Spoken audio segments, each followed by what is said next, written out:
ఈ 4 సంవత్సరాల 11 నెలల జగన్మోహన్ రెడ్డి పరిపాలన గురించి ఏం చెప్తారు మీరు? పరిపాలన అంటే అది పరిపాలనలాగా లేదండి అసలు అది. అది ముఖ్యమంత్రి స్థాయిలాగా వ్యవహరించట్లే ఆయన. అది పరిపాలన అనుకోవట్లే, మేమైతే అనుకోవట్లా.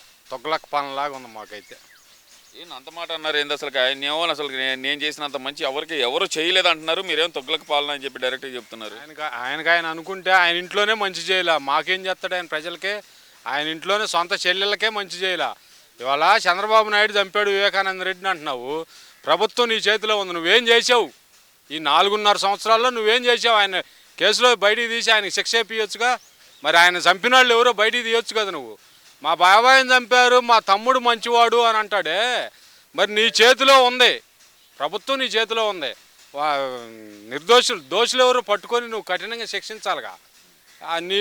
నీ కుటుంబానికే నువ్వు న్యాయం చేయలేకపోతే మా ప్రజలకు నువ్వేం చేస్తావు? 7 కోట్ల మంది ఆంధ్రులకి. అంటే నేను కుటుంబానికి న్యాయం చేయడానికి రాలేదు, పేద ప్రజలకు న్యాయం చేయడానికి మాత్రమే వచ్చాను అంటున్నాడు కదా. ముందు కుటుంబానికి న్యాయం చేసి ఇంట గెలిచి రచ్చగలవాలా. ఇంట గెలవాలి ముందు. 2 ఆడపిల్లలు ఉన్నారు, వాళ్ళ బాబాయ్ కూతురు సొంత చెల్లెలు. వాళ్ళిద్దరికే న్యాయం చేయలేకపోతే నువ్వు 7 కోట్ల మంది, అందులో 4 కోట్ల మంది ఆడబిడ్డలు ఉన్నారు ఆంధ్రప్రదేశ్లో.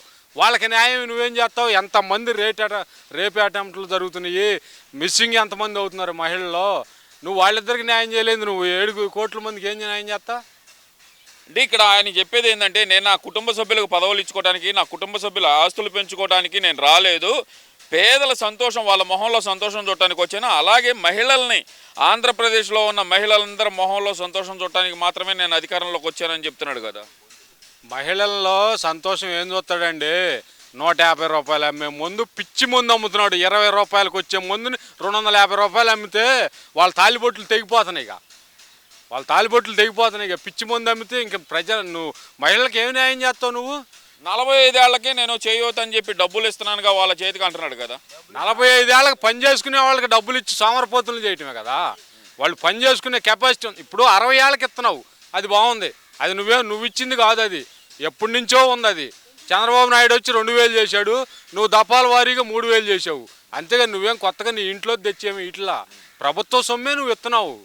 ఒక్కొక్క మహిళకి దాదాపు 10 లక్షల రూపాయల ఆస్తి వచ్చేటట్టు చేశాను నేను, ఇంటి స్థలంతో కలిపి ఇల్లు కూడా కట్టించి 10 లక్షల రూపాయల ఆస్తి వచ్చేటట్టు చేశానని నేను అంటున్నాడుగా. ఎక్కడ ఒక్కసాటైనా సరే అసలు నువ్వు ఇచ్చే బదులు చంద్రబాబు నాయుడు గవర్నమెంట్లో టిట్కో ఇల్లు కట్టాడు, వాటికి నువ్వే ఓపెన్ చేసి నువ్వే ఇవ్వచ్చు కదా, మంచి జరిగేదే కదా. దాన్ని అక్కడ పక్కన పెట్టావు. 12 లక్షల గృహాలు అవి పక్కన పడేసావు. అవి వేస్ట్ అయిపోయినాయి, ఆయన కట్టినవి కూడా వేస్ట్ అయిపోయినాయి. ఎవరిదైనా సరే ఇచ్చినట్టయితే నీ పేరు చెప్పుకునేవాళ్ళుగా.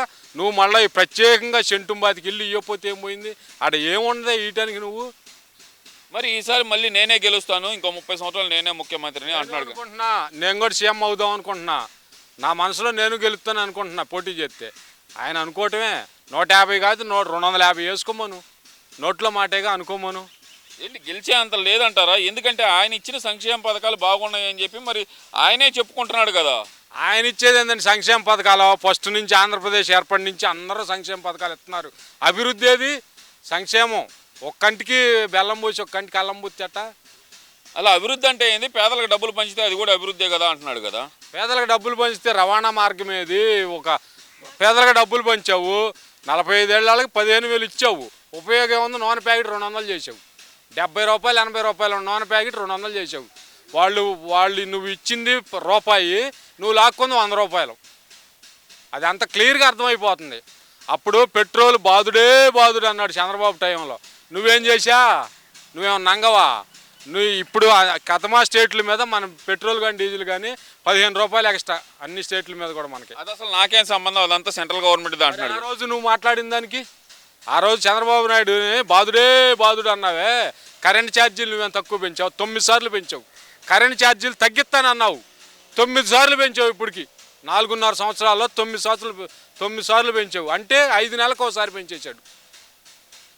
ఇప్పుడు అవన్నీ ఒక రకం అయితే కనుక, ఇప్పుడు ఆయన కొత్తగా చెప్పేది ఏంటంటే, మళ్ళీ నన్ను గెలిపించండి, మీ అందరికీ ఇంతకు మించి సంక్షేమ పథకాలు చేస్తాను అంటున్నాడు కదా ఆయన. అయ్యా, మాకు ఆయన గెలిపియొద్దు, మాకు సంక్షేమం వద్దు, మేము పని చేసుకొని బతుకుతాము.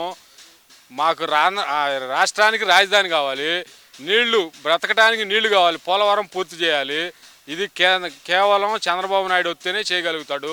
ఈయన ఒక్కసారి అని ప్రజలు ఛాన్స్ ఇచ్చారు. ఈయనకి అయిపోయింది, ఛాన్స్ అయిపోయింది. ఇకను ఈయన వల్ల ఏమీ తెమలదని తెలిసిపోయింది. వచ్చే 5 ఏళ్లలో పోలవరం పూర్తి చేస్తానని చెప్పి మరి చెప్పాడు కదా నిన్న మేనిఫెస్టో రిలీజ్లో కూడా. పోయిన 5 ఏళ్ళు ఏం చేశాడు? కన్నతల్లి కూడి పెట్టలేదు, పెనతల్లి చేరకొని పెడతానంటే వెనకటికి ఎవడు ఎట్ట అంటాడు? పోయిన 5 ఏళ్ళు ఏం చేసావు నువ్వు? మరి ప్రత్యేక హోదా నేను తెస్తాను, నాకు 23 ఎంపీలు ఇచ్చారు. ఏం బీకారు 23 ఎంపీలు లోక్సభలో? మరి ప్రత్యేక హోదా అనేది చంద్రబాబు నాయుడు ముగిసిపోయిన అంకం అని చెప్పి ఈయనే చెప్పాడు కదా, మరి జగన్మోహన్ రెడ్డి చెప్పాడు కదా అది. చెబితే సరే ప్రత్యేక హోదా తేలేదు, ఉన్న రాజధాని నువ్వు ఆగం చేసావుగా. ఒక రాజధాని అనేది లేకుండా 3 రాజధానులు చేసావు, 3 ముక్కలు చేసావు. ఏ ఒక ముక్కని నువ్వు ఇప్పుడు ఇది చేయలేదుగా. రాజధాని లేకపోతే రాష్ట్రంలో ఏమన్నా ఆగిద్దా, అభివృద్ధి ఆగిపోయిద్దా అంటున్నాడు కదా ఆయన. రాజధాని లేకుండా ఇప్పుడు నాది పుట్టిన ఊరు ఈ ఊరు, నీకు ఏ అడ్రస్ అంటే నేనేం చెప్పుకోవాలి? ఆధార్ కార్డులో అడ్రస్ ఏది? మాది ఇదిగో పలానా మండలం, పలానా జిల్లా. అది లేకపోతే అసలు మా ఆంధ్రప్రదేశ్కి వాల్యూ ఏది అసలు? రాజధాని లేదని చెప్పి రాష్ట్రంలో పోర్టులు ఆగలేదు, రాష్ట్రంలో స్కూళ్ళ మార్పులు ఆగలేదు అంటూ ఏదో చెబుతున్నాడు కదా. మరి చొక్కా వేసుకోకుండా తిరిగినా చూస్తూనే ఉంటారు జనం. చొక్కా వేసుకుంటే అట్టుండిద్ది, చొక్కా వేసుకోకపోతే అట్టుండిద్ది. అట్లా ఉండిద్ది ఆయన పాలన. మరి ఇంకో విషయం తీసుకుంటే కనుక జగన్మోహన్ రెడ్డి రేపు ఇప్పుడు ఇచ్చిన ఎన్నికల మేనిఫెస్టోలో రైతులకు సంబంధించి సబ్సిడీలు పెంచుతాను, అలాగే 16,500 అనేది రైతులకి ఇస్తాను నేను అంటున్నాడు కదా. మరి 16,500తోటి రైతుకి ఒక్క నెల గడవదండి. ఆయన ఇచ్చే 16,500తోటి రైతుకి ఒక్క నెల గడవదు.